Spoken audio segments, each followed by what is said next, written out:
Good evening. Welcome to another horrendous episode of Diatribes from the Voice of Doom. Now here's your horrific and hog-wild host, Voice of Doom.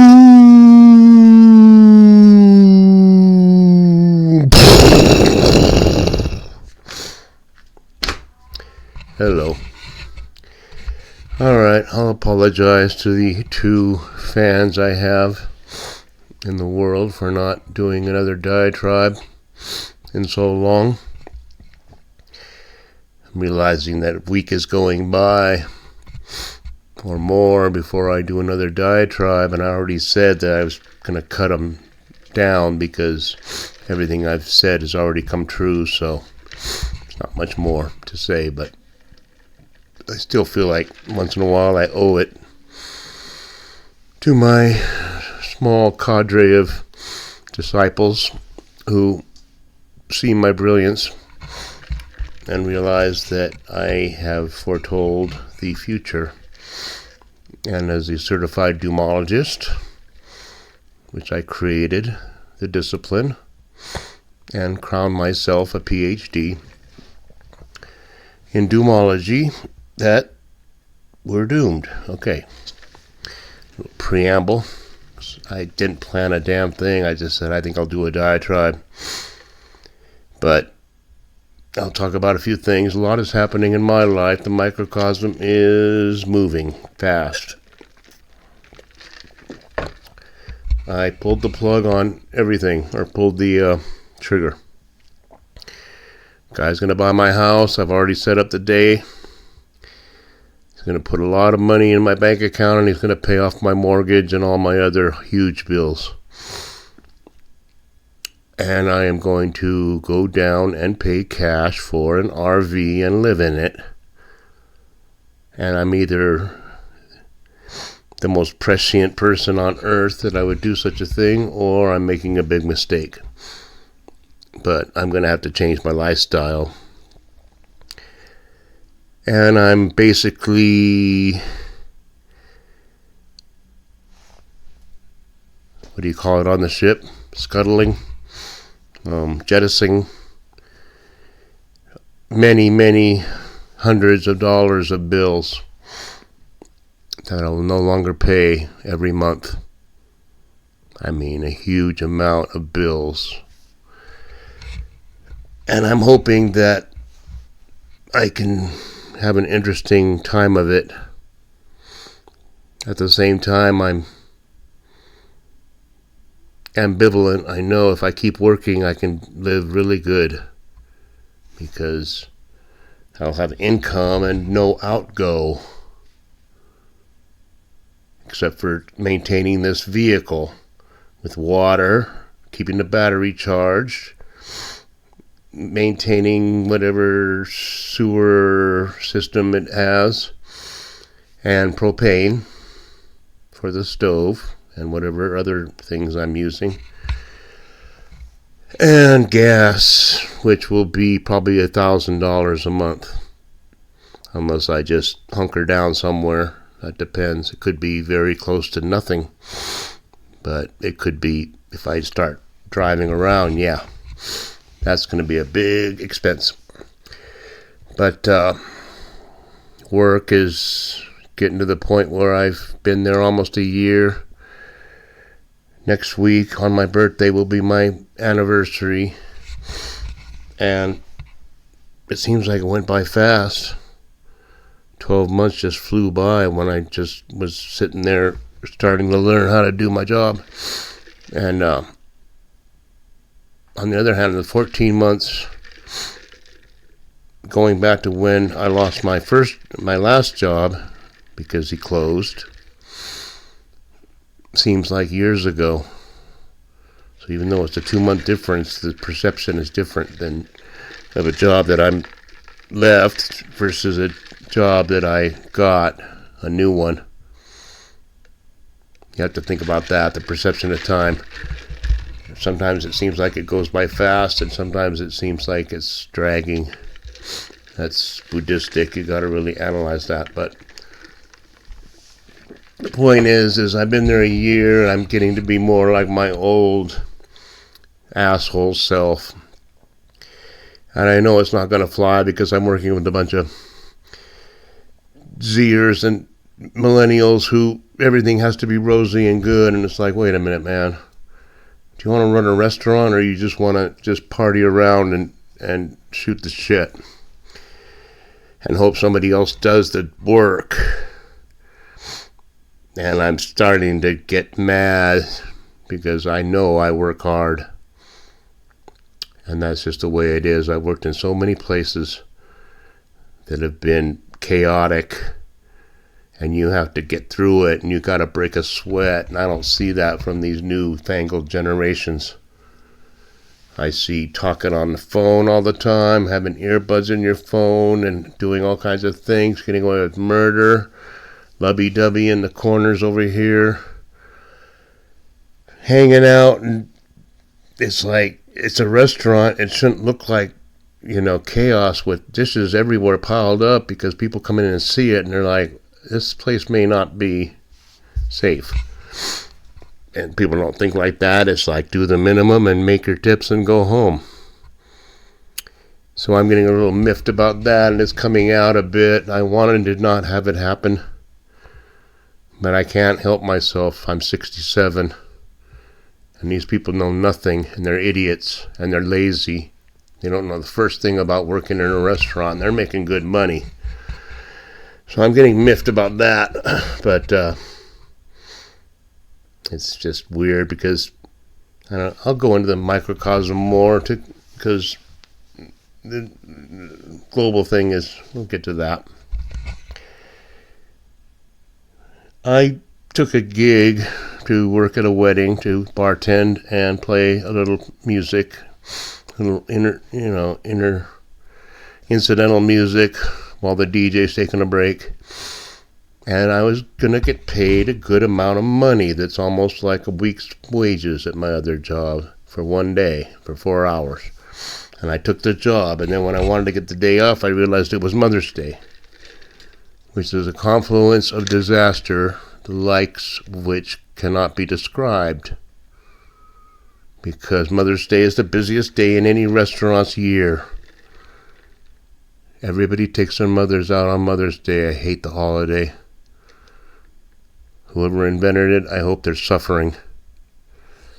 But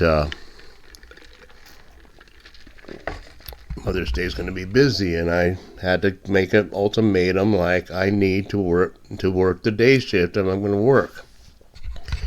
And not only do I need to work the day shift, but I want to get out of there by 2:30. I don't care how busy it is. So I can go to this other thing. And I hear a lot of hemming and hawing and this and thatting, and it's kind of like, well, I either get what I want or I just won't work at all. And I know it sounds acerbic, I know it sounds threatening, but I meant every minute of it, because I will have that windfall in my bank account, and I will have paid off everything I owe. So I kind of in the catbird seat there.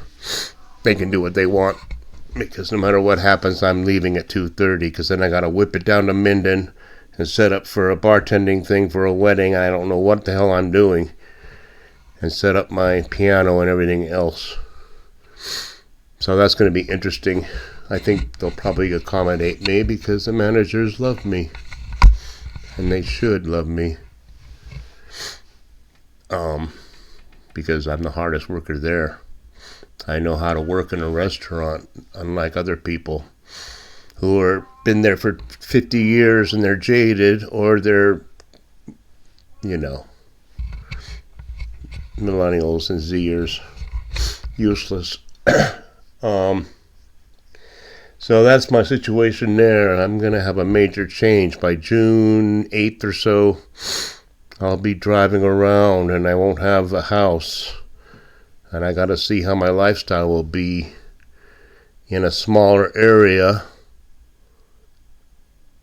and will I curtail my proclivities or will I expand them? we'll only see from there. But it could be really interesting. It's going to be really fun. I mean, just think of the diatribes.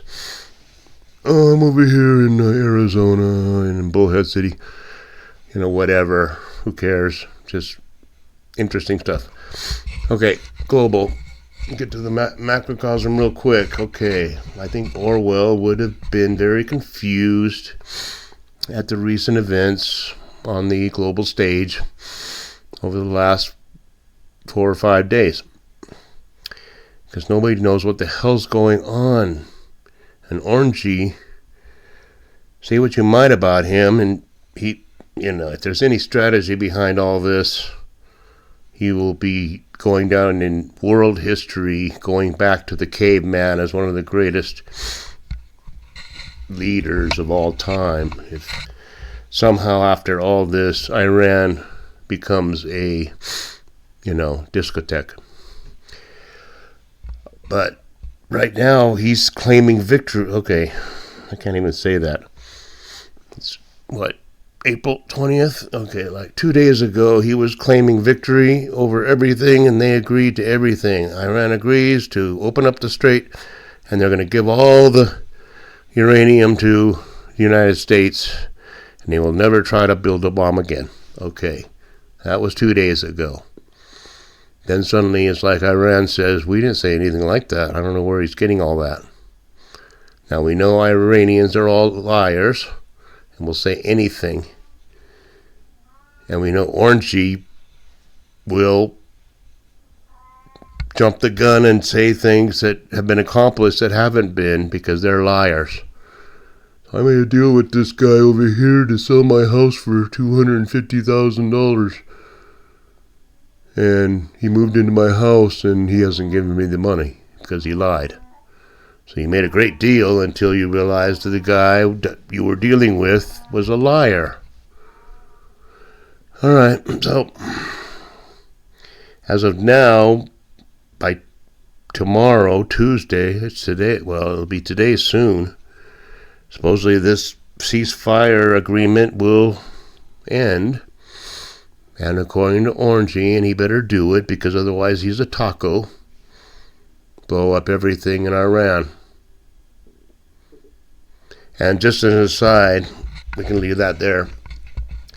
I heard on certain sources, and it's not on the mainstream yet, but I hear that China's really thinking now's the time for Taiwan.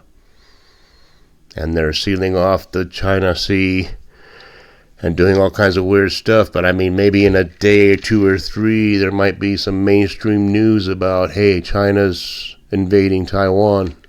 Now what? It's like World War III, so maybe it's a good thing I'm in my RV. I mean, I'm just as safe here, but just more options. So, life is interesting, and the world is interesting. But I think Orwell would be very confused about, are you winning or are you losing? I'm just waiting for a week from now when Orangey says we're at war with Pakistan and we're fine with Iran now. Just like in 1984, where they changed enemies all the time just to keep people confused. And nobody knew who was fighting who. But I hope that it goes one way or the other. I think they've reached the end of the, show your hand now. It's no more betting. Because either Iran says, yes, we agree with you, we've lost, we don't want to destroy our whole country, and we will go along with your plans, or all-out annihilation of Iran, and they have their scorched earth, and hopefully Allah, if their credo is correct, and they have been worshiping correctly, practicing the correct religion by adhering to the doctrines of Muhammad, and Allah is God, which I don't know the difference between Allah and God. Seems to be the same concept. It's just you call them different things, and then you have different outcomes. So that makes a lot of sense. This planet, man, I'm sick of it. Religious, there's one thing, there's cause and effect, man. And if there's a God out there, he's got to live by it too. Otherwise, there's no justice. But okay, if Allah is on their side, then there should be a miracle where they prevail. And we'll see what that miracle is for them. I personally, through my religious experience, think that that's a provisional belief which can lead the way to the correct belief, but is no longer efficacious in this society at all. It's a detriment, it's a hindrance, because all they've done is promoted violence and killing to promote their religion. And if that's the right way to go, then there's something really wrong in this galaxy. And I'll have to get to the bottom of that later. But the chili's going to hit the cheese. And with this Taiwan thing, if that actually happens, well, we got a big, huge brouhaha. Ukraine and Russia are like fading into the woodwork of history because we're too busy looking at all this, and they're still killing 5,000 people a week over the last 3 years or whatever. Come on. It's really bad. And 6 billion are about to go. So maybe Mother's Day won't reach us. There's a very good chance that we won't have one, because in the next 2 weeks there could be a nuclear incident, or there could be a dirty bomb, or there could be a terrorist incident so bad that it paralyzes our society. There could be an EMP, there could be a pandemic. A real pandemic, one that's really like, killing people all over the place. People have a cow. They're already having a cow and it hasn't even started. Come on. So, I think I've given you enough on the doomology. I gave you more than you need on my life. And I guess I only used about 8 minutes on describing the global situation. I think I did rather well. So, I'll leave it there and enjoy the night. And I got a day off tomorrow, so I can do what I want. Arrivederci, amici.